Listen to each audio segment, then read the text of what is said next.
আসসালামু আলাইকুম ওয়া রাহমাতুল্লাহি ওয়া বারাকাতুহু। আমরা নাহু সরফের আজকে নাহু অংশ থেকে মুফরাদ মুরাক্কাব নিয়ে আলোচনা করব। মুফরাদ কাকে বলে, মুরাক্কাব কাকে বলে এবং মুফরাদ মুরাক্কাবের প্রকারভেদ নিয়ে আজকে আলোচনা করব ইনশাআল্লাহ। তো মানুষের মুখের অর্থপূর্ণ ধ্বনিকে লফজ বলা হয়।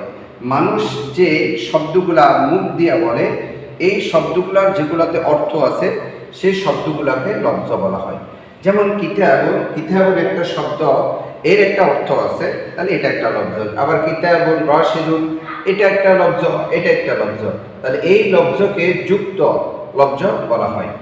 আবার কিতাবুন রাশিদিন জামিলা, এইগুলো এটা কিতাবুন একটা লফজ, রাশিদুন একটা লফজ, জামিলুন একটা লফজ, এইগুলোকে যুক্ত লফজ বলা হয়। কিতাবুন একটা লফজ, কিতাবুন রাশিদুন একটা লফজ, আবার কিতাবুন রাশিদিন জামিলা, এই প্রত্যেকটা আলাদা আলাদা একটা লফজ। এখানে এটাকে যুক্ত লফজ বলা হয়। এই যুক্ত লফজকে মুরাক্কাব বলে। আর কিতাবুন এটা হলো বিযুক্ত লফজ, যাকে ভাঙলে আর কোনো অর্থ থাকে না, তাকে মুফরাদ বলা হয়। এখানে কিন্তু এই দুটাকে যদি একসাথে করে আমরা যদি কিতাবুনকে আলাদা করি, রাশিদুনকে আলাদা করি, তাহলে কিতাবুনের একটা অর্থ থাকে, রাশিদুনের একটা অর্থ থাকে, তাই এটাকে যুক্ত লফজ মানে মুরাক্কাব বলা হয়।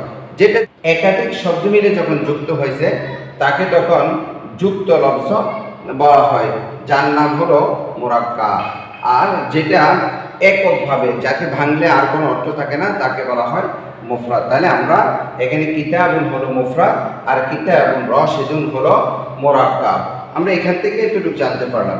এখন দেখেন যাহাবা, ইয়াযহাবু, এগুলা হলো মুফরাদ। তাহলে প্রত্যেকটা মুফরাদ বা কালিমা, প্রত্যেকটা কি মুফরাদ বা কালিমা, এই কালিমাটা অর্থের দিক দিয়ে তিন প্রকার।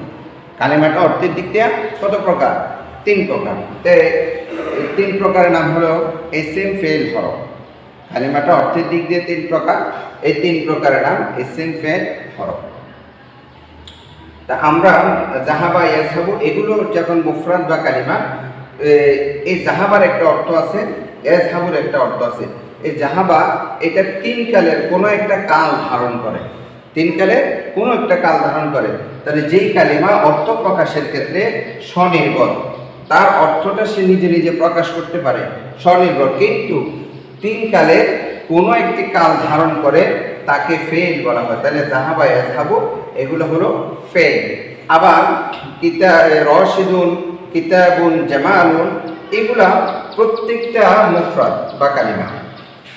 এই মুফরাদ বা কালিমা সে অর্থ প্রকাশের ক্ষেত্রে স্বনির্ভর, কিন্তু তিন কালের কোনো কাল ধারণ করে না। তো যেই কালিমা অর্থ প্রকাশের ক্ষেত্রে স্বনির্ভর এবং তিন কালে কোনো কাল ধারণ করে না, তাকে ইসম বলে। এরপরে নাম, ইলা, মিম, ওয়াও এগুলা, এই যেই কালিমাগুলা নিজ নিজ অর্থ প্রকাশের ক্ষেত্রে স্বয়ং সম্পূর্ণ ও স্বনির্ভর নয়।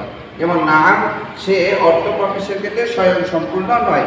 ইলা, মিম, ওয়াও এগুলো অর্থ প্রকাশের ক্ষেত্রে স্বয়ং সম্পূর্ণ, কিন্তু নাম, ইলা, মিম, ওয়াও এগুলোর অর্থ আছে, কিন্তু সে অর্থটা স্বয়ং সম্পূর্ণ নয়, অন্য শব্দের উপর নির্ভরশীল, তাই তাকে হরফ বলা হয়। মানুষের মুখের অর্থপূর্ণ ধ্বনিকে লফজ বলে। লফজটা দুই প্রকার, একটা হলো মুফরাদ আর একটা হলো মুরাক্কাব। যেই শব্দ ভাঙলে তার অর্থ থাকে না, তাকে মুফরাদ বলা হয়।